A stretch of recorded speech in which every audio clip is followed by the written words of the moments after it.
Hi అండి. Praise the lord. ఎలా ఉన్నారు? అందరూ బాగున్నారు అనుకుంటున్నా. సండే ఎలా ఉంటుంది నా హడావిడి అనేది క్లియర్గా చూపించాలనుకుంటున్నానండి. ఎవరు కూడా స్కిప్ చేయకుండా చూడండి.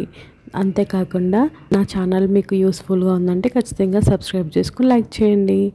మార్నింగే ఇంకా లేచిన తర్వాత నేను ఫ్రెష్ అప్ అయిపోయి ఇంకా మా హస్బెండ్ పడుకున్నారని చెప్పేసి డోర్ క్లోజ్ చేసి ఇంకా వాటర్ తెచ్చుకుని తాగుతున్నానండి. వాటర్ కంప్లీట్ అయిపోయిన తర్వాత రోజు బైబిల్ చదువుతాను కదా, బైబిల్ చదివేంత టైం లేదు, ఎందుకంటే కొంచెం టైం పడుతుంది, ఎక్కువ ప్రేయర్ చేసుకుని అన్నీ చేయడానికి లేట్ అయిపోతుంది కదా అని చెప్పి నేనైతే ఇక్కడ దైవ మర్మాలు అయితే చదువుకుంటున్నానండి. మనకి చర్చ్ కదా, సండే కదా, ప్రేయర్కి వెళ్తాం కదా, వాక్యం వింటాం కదా అని అనుకోకుండా మనకి ఉన్న టైంలో ఖచ్చితంగా ప్రేయర్ చేసుకుని ఉండడం చాలా మంచిదండి. ఇది అలవాటు చేసుకోవడం చాలా మంచిది. ఎందుకంటే మన చర్చ్కి వెళ్ళేటప్పుడు కూడా దేవుడు మాట్లాడతాడు. మనం ఏ టైంలో ఉన్నా కానీ ఖచ్చితంగా దేవునికి సమయాన్ని ఇవ్వాలి ప్రత్యేకంగా.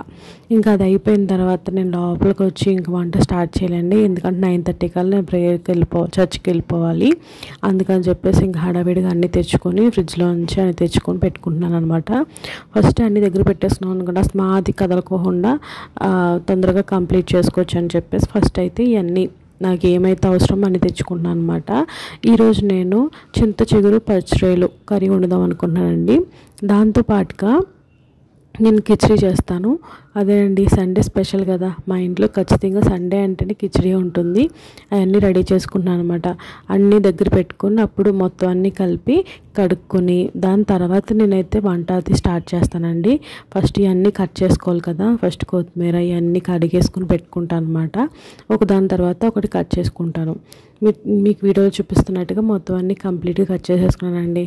కంప్లీట్గా అయిపోయిన తర్వాత ఇంకా నాకు ఏమైతే చిన్న చిన్న పనులు ఉన్నాయో అవి కూడా చేసేసుకొని ఏమీ అడ్డంగా లేకుండా అన్నీ దగ్గర పెట్టేసుకొని అప్పుడు వంట అయితే స్టార్ట్ చేస్తానండి.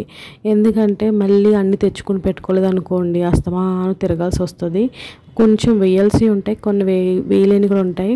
మనం ఏం చేస్తామంటే వేసాం కదా అనుకుంటాం, మర్చిపోతాం. అలా అవ్వకుండా అన్ని దగ్గర పెట్టుకుంటే మనకి ఈజీగా పని అయితే అవుతుందండి. ఇక్కడైతే నేను టిఫిన్ కోసం అని చెప్పేసి పెసరపప్పు రైస్ నానబెట్టుకుంటున్నాను అనమాట. అదే గిన్నె వాడని చూసారా మీరు? ఫస్ట్ కాయగూరలు కడగడానికి అదే వాడాను. ఇంకా అదే మళ్ళీ క్లీన్ చేసుకుని దాంట్లోనే మళ్ళీ ఈ పప్పు అయితే నానబెట్టుకున్నాను అనమాట రైస్ కిచిడి కోసం. ఇంకా అదే నానబెట్టేసుకుని పక్కన పెట్టుకొని ఇంక వంట అయితే స్టార్ట్ చేశానండి. కర్రీ కోసం అని చెప్పి దీంట్లో ఉల్లిపాయలు, పచ్చిమిర్చి, కరివేపాకు ఇవన్నీ వేసేసి ఇది వేగుతూ ఉంటుందండి. ఈ లోపలైతే నేను గదిలన్నీ ఒకసారి తుడిచేసుకుంటున్నాను. ఎందుకంటే టైం అయిపోతుంది కదా, ఈ లోపల నాకు ఈ పనులు కూడా కంప్లీట్ అయిపోతాయి. అందుకని చెప్పేసి అది కర్రీ అవుతూ ఉంటుంది, అందులో మనం ఇలా ఈ పని చేసేసుకోవచ్చని పని చేసేసానండి. ఇది అయిపోయిన తర్వాత నేను కర్రీ అయితే కంప్లీట్గా వండేసానండి. అయితే నేను ఈ వీడియో అయితే నేను పూర్తిగా చూపించట్లేదండి, ఎందుకంటే లెంత్ ఎక్కువైపోతుందని చెప్పేసి చూపించట్లేదు. నెక్స్ట్ వీడియోలో ఖచ్చితంగా పెడతానండి, పోస్ట్ చేస్తాను, ఖచ్చితంగా చూడండి. తర్వాత నేను పక్కనే ఇంకా కిచిడి కూడా పెట్టేశాను. కిచిడి అవుతూ ఉంటుంది. ఈ లోపలైతే గిన్నెలు అయితే కడిగేస్తున్నానండి.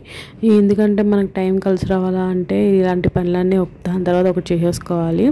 హడావిడి అయినా కానీ ఇంకా తప్పదండి. సండే అంటేనే ఇలా ఎంత ఫుల్ యాక్టివ్గా ఉండాలి. కాబట్టి నేను ఖచ్చితంగా గిన్నెలు అయితే కడిగేసుకుని పనులు అయిపోతేనే ప్రశాంతంగా దేవుని వాక్యం వినవచ్చు కదా అని నా ఫీలింగ్.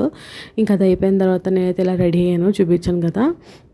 ఇంకా నేను రెడీ అయిపోయిన తర్వాత ఇంకా టిఫిన్ అయితే చేస్తున్నామండి. నేను కిచిడి చాలా బాగా వచ్చింది. దీంట్లో నేను ఎక్స్ట్రా క్యారెట్, బీట్రూట్ వేసాను, చాలా బాగా వచ్చింది, చాలా టేస్టీగా ఉందండి. మీకు ఈ రెసిపీ కావాలంటే ఖచ్చితంగా చెప్పండి, నేను ఖచ్చితంగా పోస్ట్ చేస్తాను.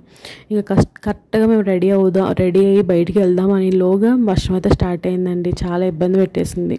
అయినా కానీ చర్చ్ మానకూడదు కదా, మేమైతే చర్చ్కి వెళ్ళి వచ్చామండి. ఇంకా చర్చ్ అయిపోయిన తర్వాత ఇంకా కర్రీ చూపిస్తున్నాను అనమాట, ఎలా వచ్చింది ఏంటి అనేది. ఇంకా అంతా ఒక గిన్నెలోకి తీసేసుకొని ఇంకా మేమైతే సర్వింగ్ చేసుకున్నాము. చాలా బాగా వచ్చింది, చాలా టేస్టీగా ఉందండి. ఈ సీజన్లో ఖచ్చితంగా వండుకోవాల్సిన రెసిపీ అయితే ఇదండి. ఆంధ్ర వాళ్ళు అయితే ఖచ్చితంగా వండుకుంటారు.